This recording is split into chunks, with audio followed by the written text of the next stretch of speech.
Welcome, and greetings to all. I am Shenlong Pendragon, the Lore Master. So as always, a quick disclaimer. The following is a non-profit video. I do not own any of the images or the story in this video. The credit for these all belong to their original sources. So in today's video, I'm going to be covering the legend of Hou Yi, the Sun Slayer. My apologies for getting this video out to you late. I wanted to do it a while ago, but unfortunately I've been very busy the last 2 months with my PhD, and I've also been handling some personal matters that I won't go into. Anyway, ladies and gentlemen, thank you for joining me today, and I hope you enjoy the video. Our story begins with Emperor Li Jun, once a mortal man. When his time came for death, he transcended Earth and arose to join the gods in heaven, to be counted among their ranks. In his new life, Di Jun had two wives, Shi He and Chang She. Di Jun and Shi He were blessed with 10 sons, born in the form of crows, with 3 legs and brilliant golden feathers. These 10 sons radiated with divinity and pride, and glowed with a heat unfathomable to mortals. By the will of heaven, it was decreed that each morning one of these suns would cross the sky from east to west, while the rest would remain behind and wait for their turn. And thus the ancient Chinese calendar had a week of 10 days, consisting of the cycle of these 10 suns as they crossed the sky. Shi He was tasked with selecting which of her sons would go on this journey each day, and so each day she would bathe her children in a river and then put them to rest in a mulberry tree before choosing which would carry out the duty of the day. Once she had made her selection, Shi He would place her chosen son in a carriage drawn by a dragon. She would then ride this carriage across the sky, always traveling east to west. As they continued their journey, light blossomed and bloomed, driving away the darkness and bringing light, warmth, and happiness to the mortal plane. This brought the gods many worshippers, and they were pleased to allow this cycle to continue. And thus for years, this endless cycle continued without interruption, and everyone was happy. As the sons grew older, they grew more and more rebellious. They were tired of this day-to-day mundane routine. They wanted some adventure, some excitement, something new. So, one day, they defied their parents and the will of heaven, and decided to fly out altogether at once to see what would happen. Delighting in their new freedom, they stayed in the sky and never returned, and thus a time of endless daylight descended upon the mortal world. Earth could not bear the heat of all 10 suns together, and soon the land became scorched, rivers and lakes dried up, the seas boiled, and all life soon became in danger of ending. With the situation growing ever more desperate, King Yao pleaded with Di Yun to please rein in his sons and let this torturous eternal day end. Di Yun and Shi He both agreed that this was for the best, and so they pleaded with their sons, asking them to come home and let the cycle continue before it was too late. But their pleas went on deaf ears, and their sons ignored them. Why should they listen? They were free at last. Filled with youthful excitement and rebellion, they felt as if they were invincible. They were gods, after all. Why should they listen to the fears and pleas of mortals? It was beneath them. After all, was it not the mortals' job to serve the gods? Then why should they, gods themselves, have to worry about how mortals felt and thought? No, this was their time, and they would not be denied. Out of options, Di turned to another of his sons, with a different wife.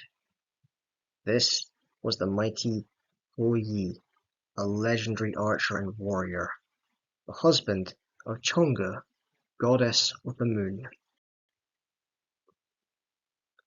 Di came to his son and said, Yi, I am in need of your service. The mortals need you. Heaven needs you. I call upon you to do your duty and serve your father before the mortals all die. Yi agreed. Turning to his wife, he said, I must go, my darling, for my duty calls me. Worried, Chonga bid him farewell and said, Go if you must, but come back to me safe, for I fear that this endeavour will not end well.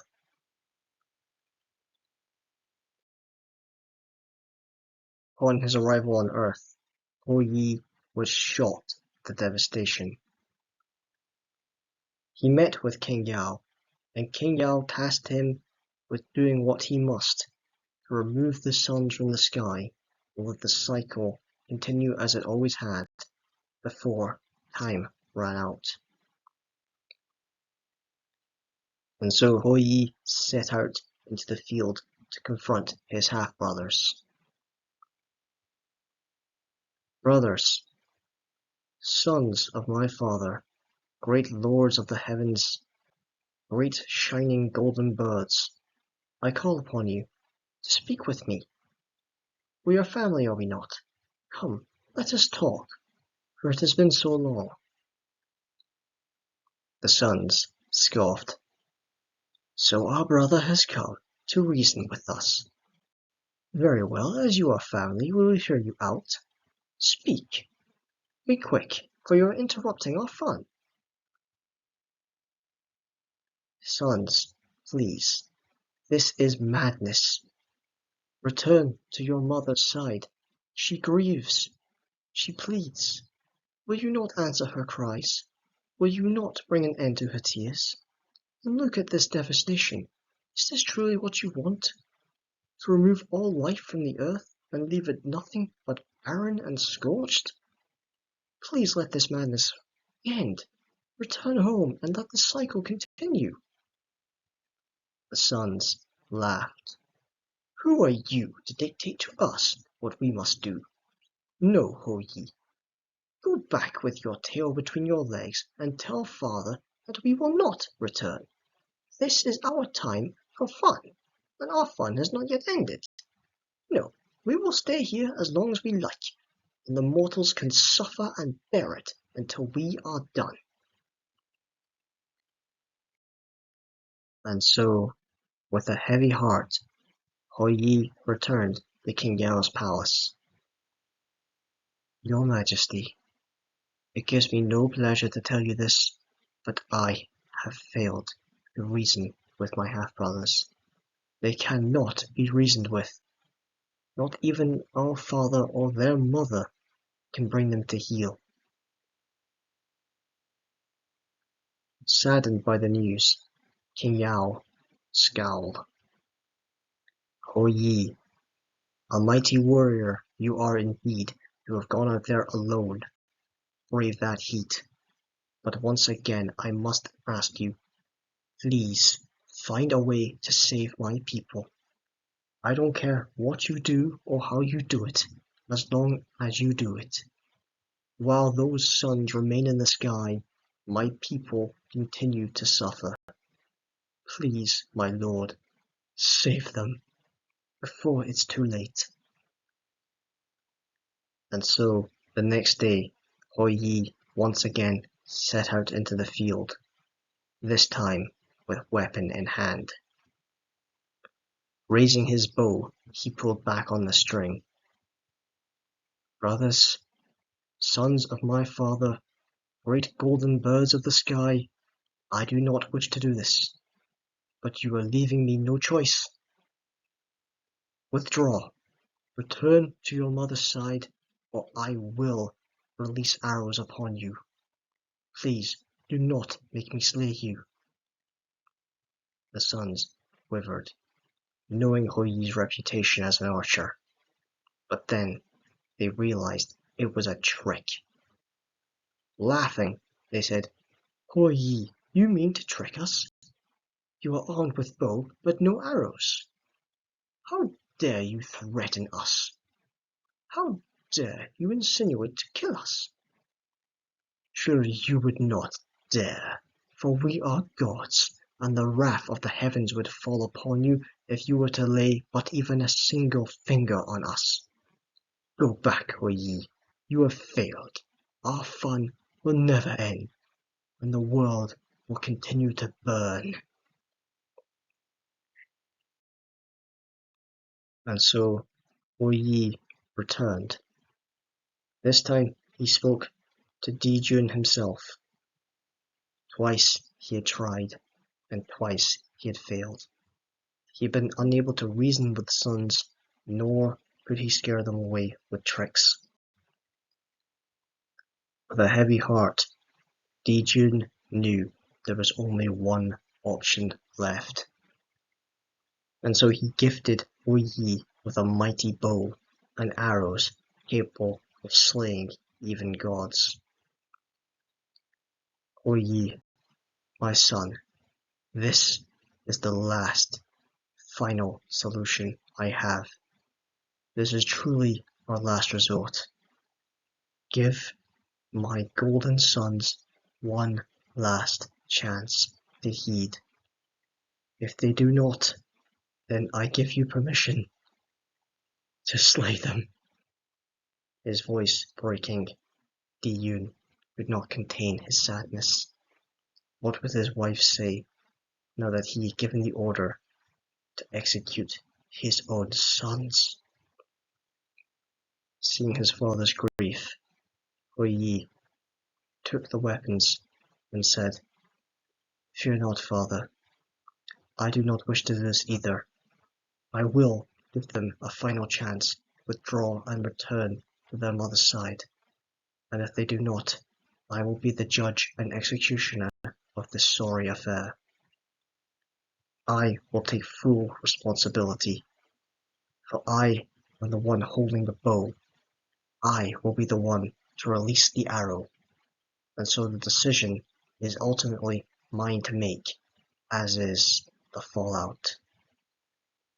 Fear not, father, for I will take full responsibility for the outcome of my actions. Hou Yi returned to face his half-brothers one final time. They laughed when they saw him. For a third time you come, half-brother. When will you learn your lesson?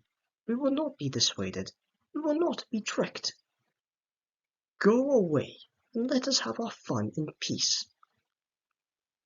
Hou Yi knocked an arrow to the bow and raised it to aim.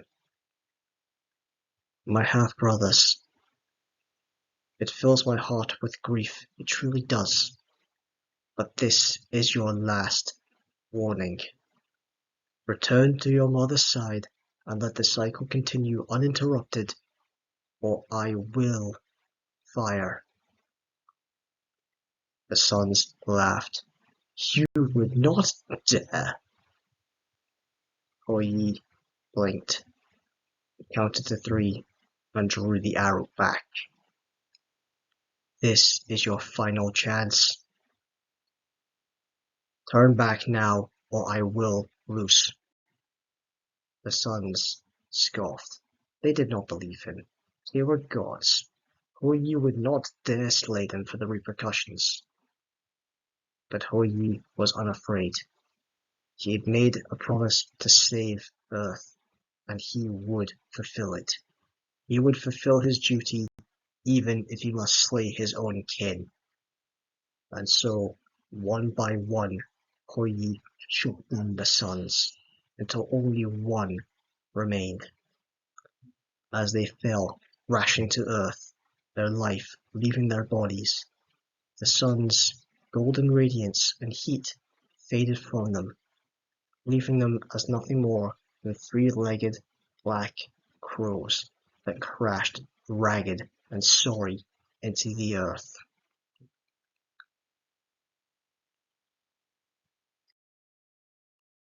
She screamed, a mother's grief and rage, but she could do nothing but watch as one by one her sons, her beautiful golden boys, were shot down and executed on her husband's order.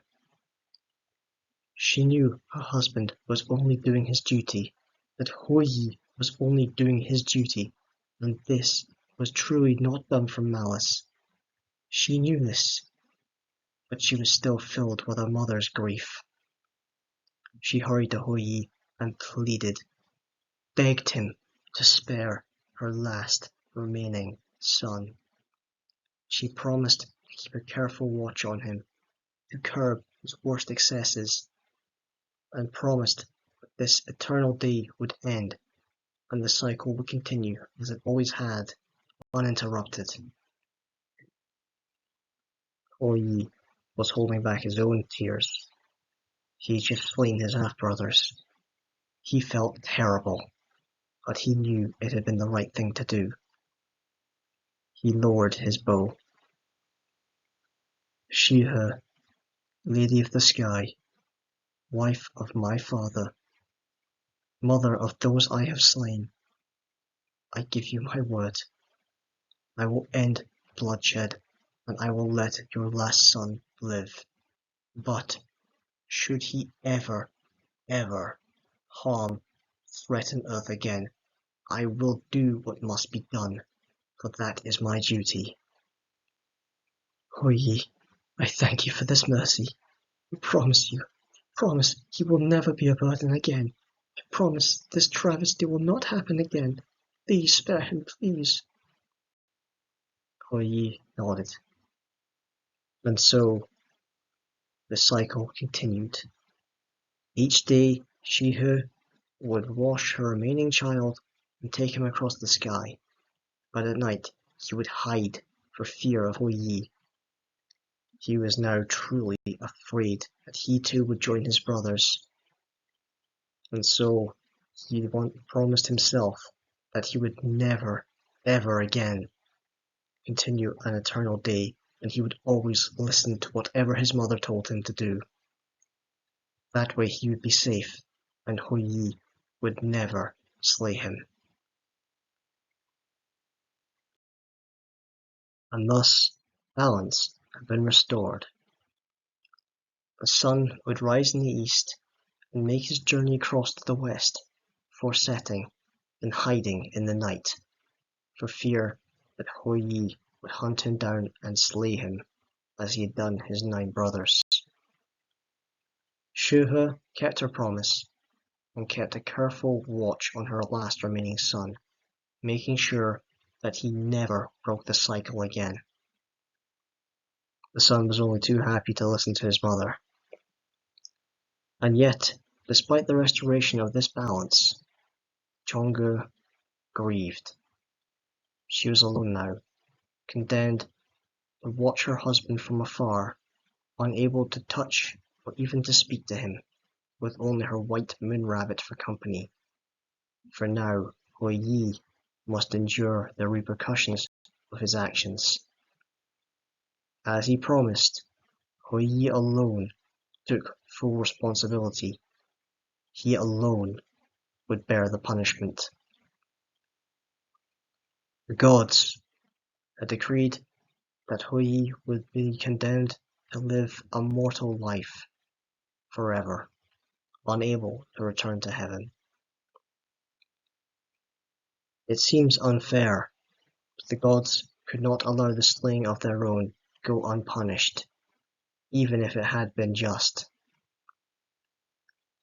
And thus, the legend of Hui comes to an end. In an alternative ending of this story, Hui is allowed to return to Chang'e's side upon his death as a mortal. In an alternative version of the story, of which there are many, Di Jun and Hui are not related, and in Di Jun's anger at the slaying of his sons, it is he that decrees that Hui must be condemned to live a mortal life. Still, in other versions of this story, as you no doubt noticed here, I was implying that Hui himself was a god, and your assumption would be correct. However, alternative versions of the story denote Hui as being a mortal to begin with, who happened to be married to the goddess Chang'e, or that he was in fact a demigod. In some of these demigod stories, Jun and Hui are related as father and son, and in others they have no blood relation whatsoever. Ladies and gentlemen, I do hope you enjoyed this version of the story, and if you would like me to continue doing this narrated story version rather than the usual version that I do, then please do let me know. Ladies and gentlemen, thank you for listening. I do hope you enjoyed this video, and if you did, then please remember to like and subscribe for more lore, myths, legends, and stories. I am Shenlong Pendragon, and until next time, knowledge is power.